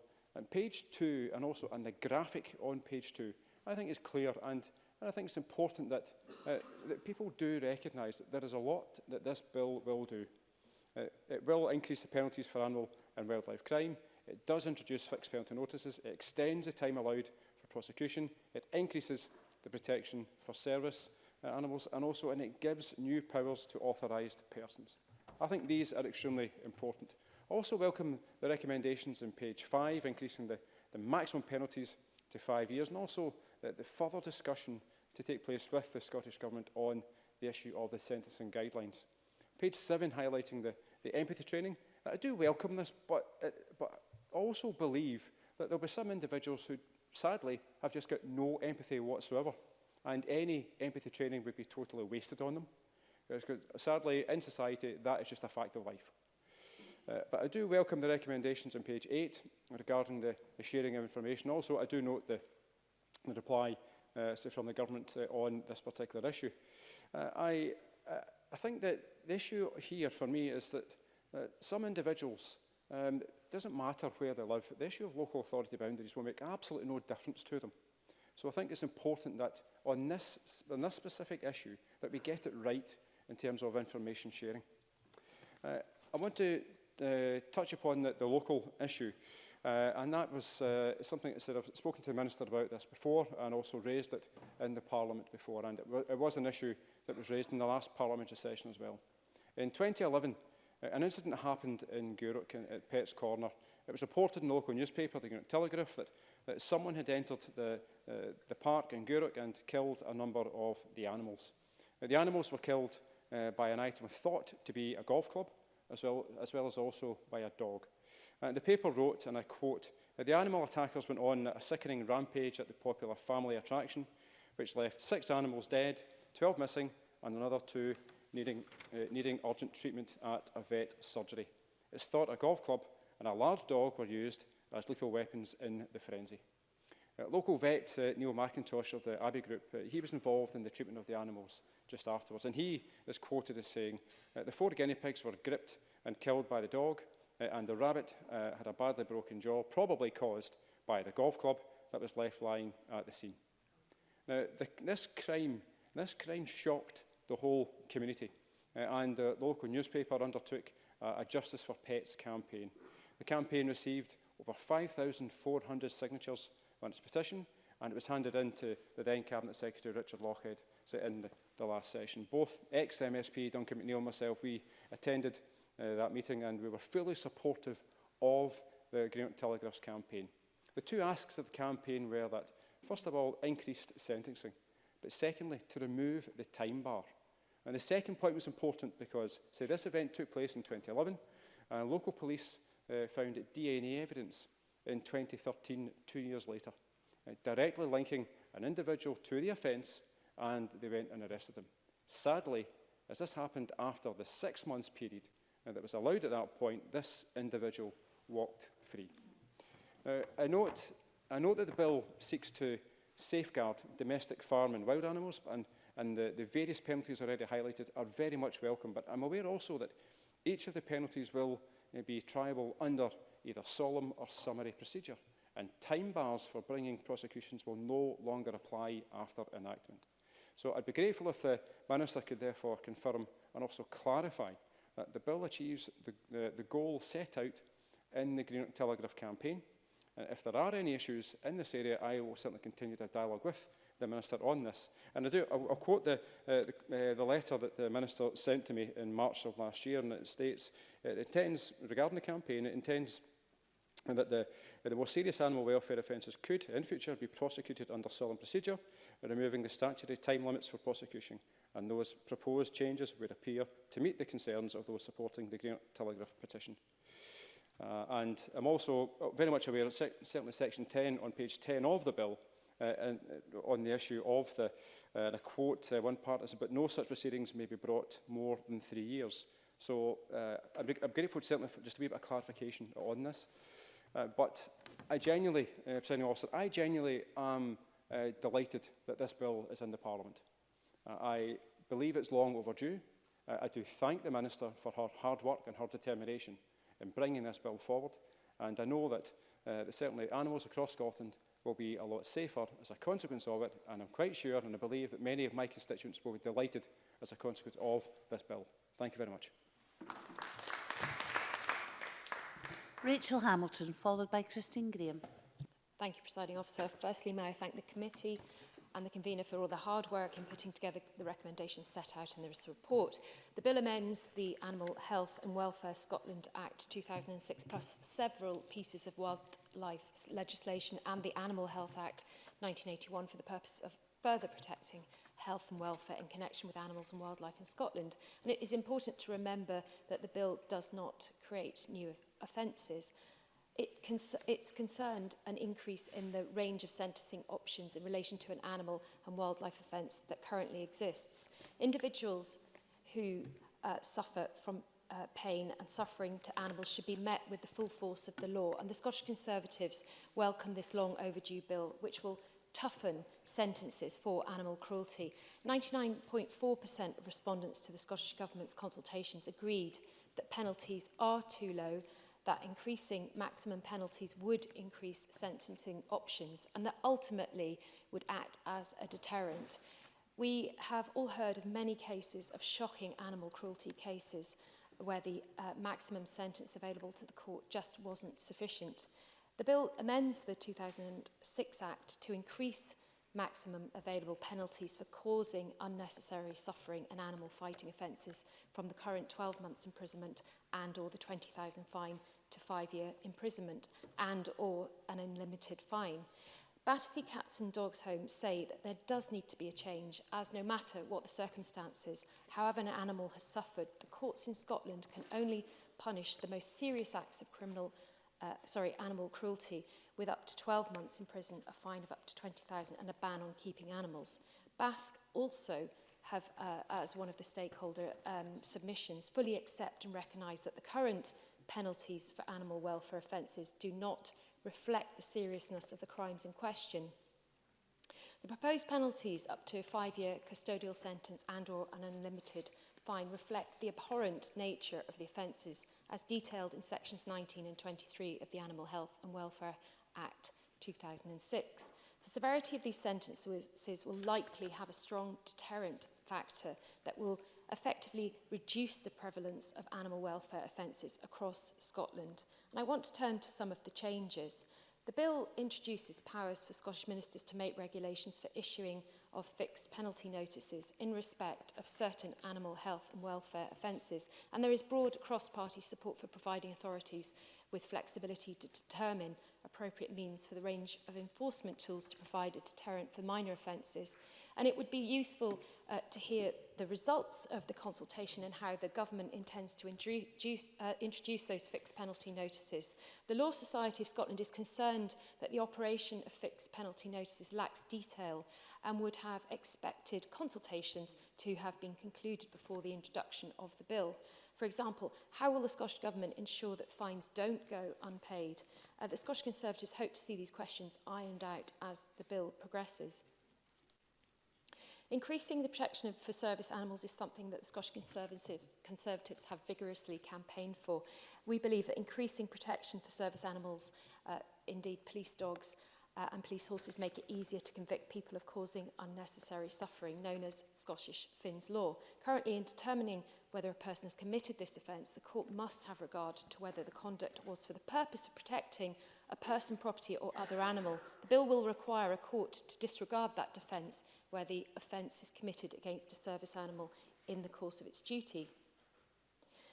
Also, giving new powers to authorised persons is important, and the bill amends the 2006 Act to introduce a new procedure to allow enforcement agencies to transfer, treat or destroy animals taken into their possession for welfare reasons without the need to obtain a court order. Currently, enforcement agencies must obtain a court order to allow them to take those actions, and this will surely help in those circumstances. With regard to wildlife crimes, the committee wishes to see a consistent approach for categorising and prosecuting different types of wildlife offence and ask if the Scottish Government will consider a more consistent approach. The committee understands that there are different tiers of penalties and is unclear as to the logic for these differences. The effect of the destruction of a habitat could be as fatal as directly harming or killing an animal. For example, the destruction of sets, as we've heard from other members today, could lead to the destruction of colony and the deaths of animals. Police Scotland played a full part in the Wildlife Crimes Penalty Review group chaired by Professor Pousty, and as such the views of the organisation have been expressed previously and considered as part of his final report. As this appears to form the basis of a significant element of the new bill, Police Scotland support the bill in principle as it gives additional options to the organisation to investigate wildlife crime offences for consideration with regard to covert surveillance. However, it should be reiterated that consideration to utilise police tactics such as this will always be taken on a case-by-case basis. Presiding Officer, to conclude, we support tougher sentencing for animal cruelty. It's long overdue that the most serious cases of animal cruelty were dealt with much more severely by our courts. We campaigned for Finn's Law and thank the hard work of PC Dave Waddle and Liam Kerr in this bill. We believe that service animals like police dogs play a vital role in the detection and prevention of crime. But right now, the criminals who harm these dogs are let off the hook. Anyone who causes pain and suffering to animals should be met with the full force of the law. And yes, I can give you the okay, time I'll finish if the you wish. sentence. We support harsher sentences for animal cruelty. Yes. Ruth Maguire. I appreciate her taking the intervention. I wonder if she would remark on the cruelty of foxes being ripped apart by dogs, if she would support legislation to tackle that particular animal cruelty. Rachel Hamilton. I thank Ruth Maguire for that intervention. And as I've said numerous times during today, that I think it's important that anyone who inflicts cruelty on animals should be punished in accordance with the law. And I also agree with many of the recommendations from the Bonomi Review, including the Code of Practice and the monitoring. So we will strengthen the bill with amendments in committee. Well, we did, because I was on the committee, but I'm not anymore. I've gone to the REC committee to ensure that agencies can share information on animal cruelty, making it easier to investigate abusers. I'd like to have said a little bit more, Presiding Officer, about the impact statements, which I think are going to be incredibly important, and also the recommendation to the Scottish Government about the amnesty on pesticides. Thank you. The last of the open debate contributions is from Christine Graham. Thank you very much, Presiding Officer. Can I declare an interest as convener of the cross-party group in animal welfare, member of the SSPCA and the RSPB, and I congratulate the Clare Committee on its report. I almost missed being on a committee, but it's just almost. And I can thank the organisations who sent briefings in time for this debate. Now, I'm going to retread some of the contributions, being at the tail end of the debate, not that I mind being at the tail end, and start on the purpose of this bill, which is in fact an amendment to an existing piece of legislation, the Animal Health and Welfare Scotland Act 2006, and in particular, increasing maximum penalties for cruelty, introducing powers for Scottish ministers to issue fixed penalty notices, FPNs, increasing protection for service animals, and a new procedure to allow agents such as the SSPCA to transfer, treat or destroy animals taken into possession for welfare reasons without necessitating a court order. Now, I'll take the issue of the number of animals that we know that are in need. The SSPCA has given us a figure of 82,000 reports in 2019, the majority of which were injured wildlife. And as we know in this chamber, that is probably just the tip of the iceberg, because tracking and tracing animal welfare, wildlife crime is extremely difficult. Locating it in the first place, and certainly thereafter identifying the culprits and getting sufficient evidence to pursue a prosecution, because these events, by their very nature, take place covertly, one might say in a cowardly manner, and often in remote and rural areas. Every single instance of animal cruelty, as others have said, domestic or wildlife, I deplore. And frankly, for some, despite the increase welcoming the penalties from upwards, I could see the maximum raised even further. In passing comment, also note that according to the Scottish Government, there are over 200 wildlife offences scattered across many pieces of legislation. And I say to Finlay Carson, I think the word you were looking for was a consolidating act to come into Parliament, because for the public, let alone for anybody practising law, it isn't handy to have 200 pieces of offences across many pieces of legislation. It'd be handy to look in one place. That said, this legislation increasing maximum penalties of offences is welcome from 1 year to 5 years, and in particular, removing a time bar. Yes, if there's a time bar, if you don't prosecute it soon enough, you can't prosecute at all. Fixed penalty notices, I know, is work in progress. I think for mainly minor and technical offences, that's a good idea. I'm not so convinced by the so-called empathy training, which I raised with Mark Ruskell, because I look at what the Scottish Government in its reply had to say, which says, and I quote, "There have been a number of recent studies on the efficacy of rehabilitation empathy training on sexual violent offenders, with mixed results being reported." It then goes on to say, while it's possible that empathy training might benefit some offenders, it would be very difficult to come up with training that would effectively prevent or reduce reoffending in all offenders. Now, I'm not saying it's a bad thing, I just think the jury's out. Yes, of course. Rachel Hamilton. I thank Christine Graham for taking the intervention. During the committee, we discussed empathy training, and there was concern that there would be issues with resource and indeed time. Christine Graham. I think before you put resources into things, you should investigate whether it's worth putting resources into. That's the only point I'm making. The jury's out on whether it actually works and where it is just now. I think the ability of agencies such as the SSPCA to rehome without need for a court order is long overdue. The cost to the animal's well-being, currently it's an average of 203 days they're kept, as it were, in custody, usually in evidence in some case. And indeed it costs the funds to the SSPCA of 1.5 million over 2016-18, money they could use perfectly well for other things. And while I'm on about the SSPCA, increased powers of investigation, I think mentioned in passing by Mark Ruskell, and even enforcement, is a really good idea. We are stretched for policing wildlife crime. I note that there are special constables being put on trial, parts of the Cairngorms, I think it is. I think that's a good idea, but the more boots on the ground to find out where this crime is taking place, gathering the evidence at the right time, the better. Yes? Sorry, wait till I put my specs on. Oh yes, it's Mark Ruskell. Mark Ruskell. I thank Christine Graham for giving way on this. Would she agree with me that one of the issues here is that there is a confusion between the powers of the RSPCA and the powers of the SSPCA? The RSPCA, of course, can pursue their own prosecutions. The SSP have got much more of the evidence-gathering work which supplements and supports the work of the police. That's the area of the extension of the powers that we want to focus on, not giving the SSPCA necessarily the full powers to prosecute which the RSPCA have in England. Christine Graham. When I meant enforcement, I wasn't actually meaning the prosecution. But yes, and I think the problem of the distinction between the RSPCA and the SSPCA is long-standing, particularly when people leave money in their wills to the wrong animal welfare organisation by mistake. Can I also say that the register, central register, this is a hugely difficult issue about getting on one register all the information about written warnings, cruelty, animal welfare, cruelty, wildlife cruelty. It's not easy, but it's worth pursuing. And can I give a plug for my own member's bill? If Emma Harper can do it, I can do it.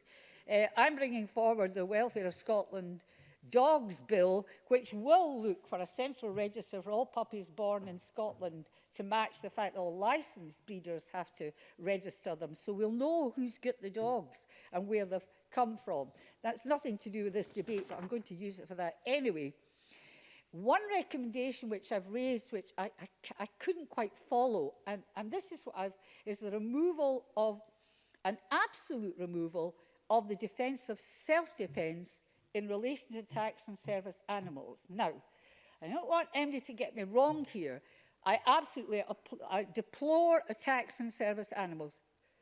But if someone, let's give an example, if someone in charge of a horse or a dog, service animal, weaponizes it, uses it like a weapon, or it's out of control when it should be under the control, and someone, in quotes, the victim, close quotes, has to respond by inflicting some physical injury on the animal simply to protect themselves, that would be a self-defence, because that party, that handler, would be using that animal almost like a weapon, either accidentally or deliberately. Now, I looked at this, and when the committee asked if it was aware, asked the government if it's aware of instances of working animals being attacked, the attacker successfully using an arm of self-defence under the relevant section 19, the reply from the government is that they hadn't. They hadn't given any examples of it whatsoever. So I don't see why we're taking away a defence is so rarely used, let alone in the criminal courts, when a person's attacked by another person. But there might just be an example where it's perfectly legitimate for somebody to say, I responded to the actions of that animal as an act of self-defence. I leave that there just for consideration. Other than that said, I fully support this bill. Thank you. We now move to the closing speeches, and I call Claudia Beamish for 6 minutes, please. Thank you, Presiding Officer. In closing for Scottish Labour, I will be highlighting further committee and party issues and responding to some of the comments in the debate. I want to start with the impact statement and the value in sentencing, which was argued for compellingly and highlighted by our convener today. And I would value a response from the Minister on this. In relation to empathy training, other members have touched on this in some detail. It is disappointing, in my view, that the Scottish Government response rules out taking responsibility for the development of this. I appreciate there will be costs. However, the Minister's response states those animal welfare offences most likely to involve a significant lack of empathy and that result in custodial sentences are those involving deliberate abuse. Given that there is so few custodial sentences, it does not seem proportionate or cost-effective to develop and deliver bespoke training for them. Some animal charities, including One Kind, which my colleague Colin Smith and I have had clear and careful discussions with about this, with experience and good judgment, I would say, have supported the proposal for empathy training. And One Kind states, I quote, "Our recommendation at this time is that the bill be amended to require courts to consider restorative justice processes and rehabilitation programs for all people convicted of offences against animals where these are available." And I would echo this and say that funding for this should be a crucial part of the sentencing range of opportunities. Thus, I will be considering an amendment to require the Scottish Government to develop a bespoke empathy training programme on animal welfare to be delivered as part of requirements for community payback orders where appropriate, and bring forward guidance clarifying that, as called for by some of the charities, as to when and how this should be used in sentencing. As Colin Smith says, it is important to be constructive and not merely punitive. As far as fixed penalty offences go,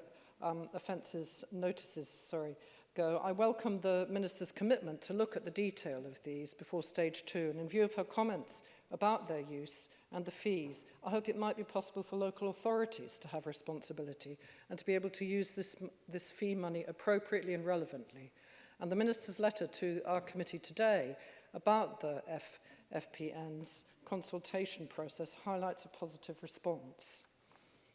So, in terms of robust information sharing that was recommended by the Eclair Committee, in addition to the arrangements highlighted by the Minister, I hope she will consider the committee's suggestion of sharing as appropriate with social work departments, as is the case in some countries.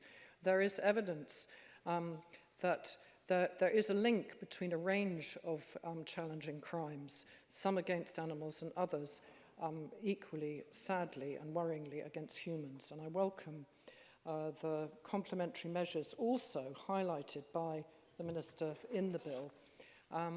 CCTV in abattoirs is something that when I was on the Animal Welfare CPG as a Deputy Convener was explored in some detail along with Christine Graham. And I do ask the Minister today whether there will be support for smaller abattoirs as this goes forward, who may be challenged by the installation costs. Also, very connected with this bill, I feel an obligation to highlight the challenges faced on some driven grouse moors in relation to wildlife crime. Scottish Labour is clear that the Scottish Government should move to licensing of driven grass most urgently with robust criteria. It is not acceptable to wait out a 5-year pause recommended by the Werity report on a range of issues that have gone on for far too many years. Committee questions on the suspension of general licences and appeal arrangements received a detailed response from the Minister. The civil balance of probabilities that wildlife crime has been committed can be an effective enforcement tool, but of course in no way implies that a criminal prosecution is not possible, or indeed it should not delay it as a separate process. Finally, I commend all those who have supported the development of this vital bill and look forward to working with colleagues on the Eclair Committee, with the Minister and the stakeholders as we progress towards stage 2. Thank you. Call Annie Wells for 7 minutes, please. Thank you, Deputy Presiding Officer. I welcome the chance to speak in this long overdue bill. One of the biggest perks of my new role as environment spokesperson is the chance to speak about animals and make sure they get the protection they deserve. And I would like to thank the Environment, Climate Change and Land Reform Committee for all the work that they have done on this so far. Also, I welcome Gillian Martin's contribution on behalf of the committee, and I look forward to working with her and fellow members on the progress of this bill.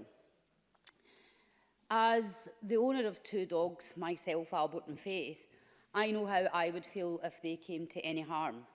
So it's right we take steps to make sure sentences are appropriate and justice is done.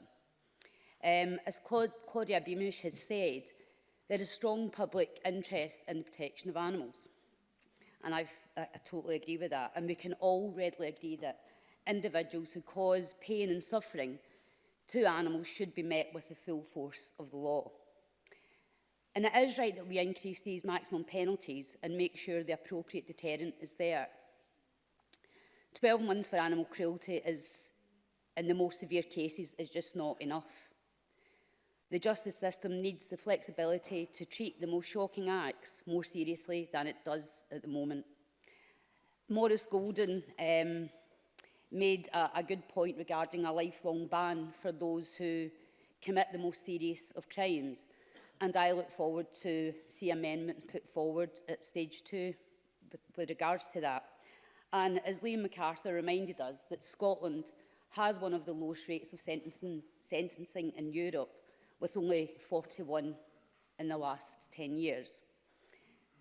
The increase to 5 years will bring us into line with the current penalties elsewhere, and there was obviously unanimous agreement for those measures in the Scottish Government consultation. And as we've heard, with 99% of respondents in agreement, I don't think I can remember seeing that in any other consultation being brought forward. The SPCA's briefing summed it up well and said, everything proposed in the bill will make Scotland a better place for animals, and I know that's what we all want here. And I also thought Blue Cross made an interesting point in their briefing for today's debate when they highlighted that it's not only the animal that suffers horribly from cruelty, but there is also huge amounts of emotional and mental distress for the staff who have to deal with the aftermath. There is more that we can do to help those workers get the support they need. The bill isn't probably the place for that, but I would like to see us explore how we can better help those workers deal with trauma. There may be some specific training for those workers that could happen in the meantime. Of all the measures in the bill, I am especially delighted to welcome the inclusion of Finn's Law. The UK Government passed their own bill known as Finn's Law last year. And my colleague, as we know, Liam Kerr, has fought hard to make sure we get the right level of legal protection for service animals like Finn. Some people don't realise just how hard Liam has fought for this bill. He visited a police training ground centre where he was fitted with protective gear, and the dog was encouraged to bite his arm. Needless to say, the dog really went for it. And I don't think some of the photos saw the light of day, but the look on Liam's face was really something to behold. So he really has gone above and beyond to make sure that Finn's Law happens in Scotland as it has done in the rest of the UK. So I'm glad to see my colleague and everyone who has campaigned for Finn's Law recognised today. On the suggestion that we should extend the provision of Finn's Law to other working animals, I think it's important that we don't unnecessarily dilute this part of the bill. The committee found no firm evidence to support the idea that existing legislation can't protect working animals. And it is clear that attacks against other types of animals can be prosecuted under existing offences in the 2006 Act, such as unnecessary suffering. I also note the committee's point that maximum penalties for those offences will be increased by the bill, regardless of the type of animal involved.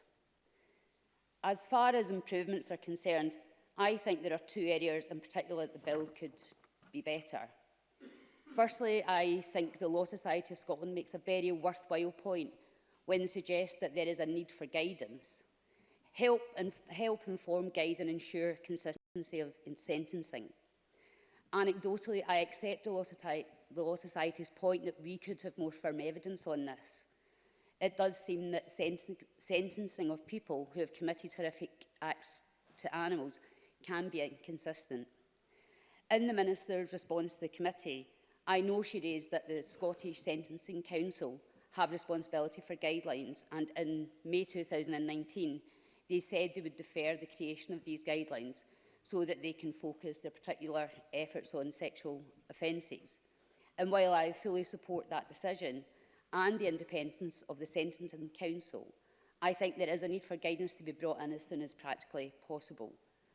The Minister said that she would write to the SSC to draw attention to these discussions, and I hope that happens, and that the Sentencing Council receive whatever support they need to draw up these guidelines imminently. Secondly, as my colleague Finlay Carson set out in his speech, there appears to be a desire to share information between authorities, but the committee heard that this doesn't really happen in practice. This can act as a significant barrier to animal protection and make investigations inefficient. The committee took evidence and realised that sharing information about disqualification orders and fixed penalty notices may help track patterns of offending, for instance, as we've heard, domestic abuse or criminal activity. Given that this point has been raised by the committee convener and members today, I am hopeful that we can strengthen the bill with amendments on the information sharing going forward. The Minister's response to the committee was welcome on this point, and I note that she said the government is open to considering how we can support any possible improvements of information sharing and databases.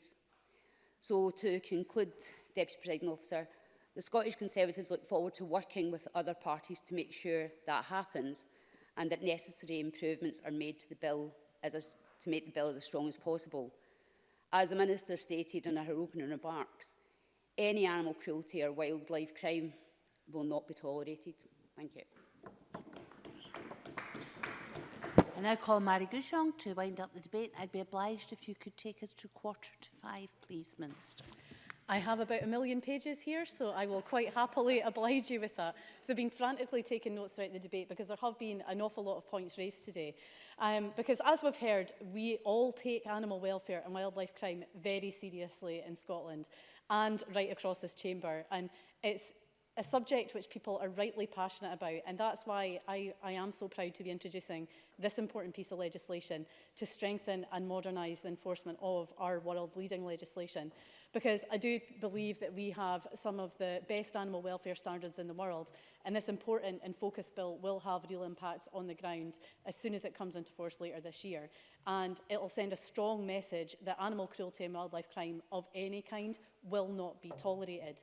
And I think Kenny Gibson perhaps highlighted the contrast we have currently the best when he pointed out that you can receive a harsher penalty right now for fly tipping than some of the most unthinkable acts carried out against animals, which he outlined in his speech.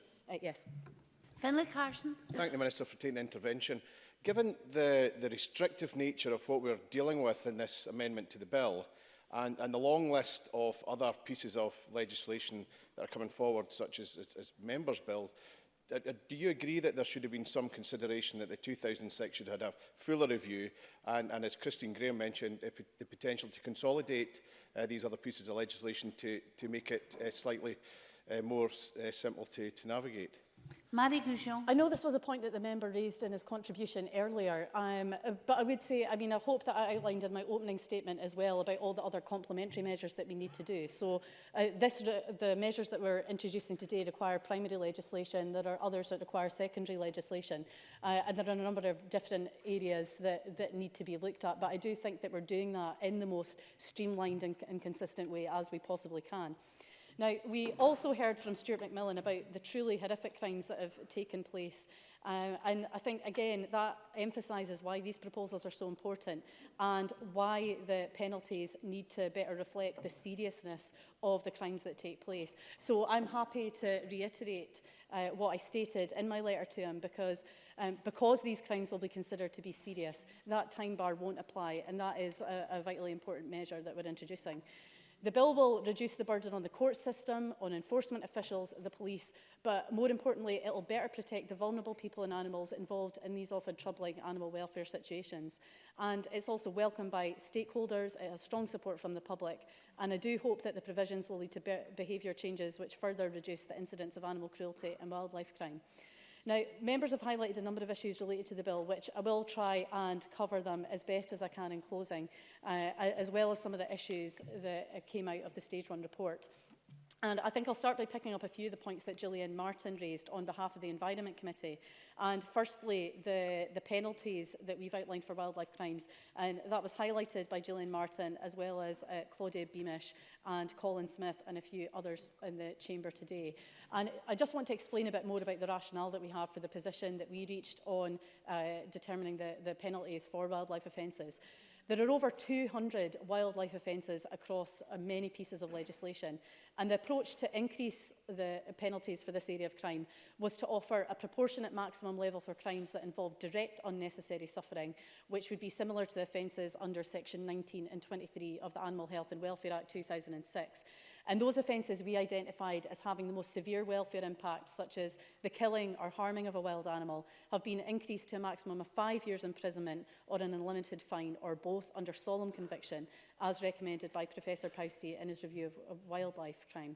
We then considered a range of offences that might indirectly cause harm to a wild animal, such as the disturbance or damage to habitats. And for those offences, we've proposed the maximum penalty to be raised to 12 months imprisonment or a £40,000 or both under summary conviction. And I think it's also important to remember here that when it comes to these kind of offences, if a person commits an offence in respect of more than one animal, egg and or their nest, there is currently provision within the Wildlife and Countryside Act 1981 for the court to consider each animal, each egg or nest separately when sentencing.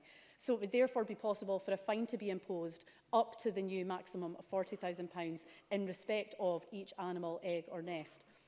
And I do think what we have proposed is proportionate. This is similar to some of the higher penalties found elsewhere in the world, and they are in line with what was recommended as part of the Pousty review. If there are particular proposals that members want to discuss with me, then I'm more than happy to do that. Because, as I say, I know it was an issue that was highlighted by a few members around the chamber today. Now, fixed penalty notices, that was an issue again. Yes. Claudia Beamish. Thank you, Presiding Officer, and I thank the Minister for taking an intervention. It was, she may well begin to touch on this, but it was in relation to Fisheries Management Scotland's concerns about the iconic salmon species, and I wondered whether she might be able to respond to that either today or in the near future before Stage 2. Marie Goujon. That is in my copious notes, and I will be giving a direct response to Claudia Beamish should I reach that in time. Now, fixed penalty notices, I also wanted to touch on that today. It was touched on by Rachel Hamilton, Christine Graham and others across the chamber. Now, I want to assure members that these valuable, additional and proportionate enforcement tools will be for technical and minor offences only. The bill limits their use to offences with maximum penalties of 6 months imprisonment, and they will not be used for the more serious animal welfare and wildlife offences that attract higher maximum penalties. But I also want to emphasise that we're not creating those regimes as part of the bill today.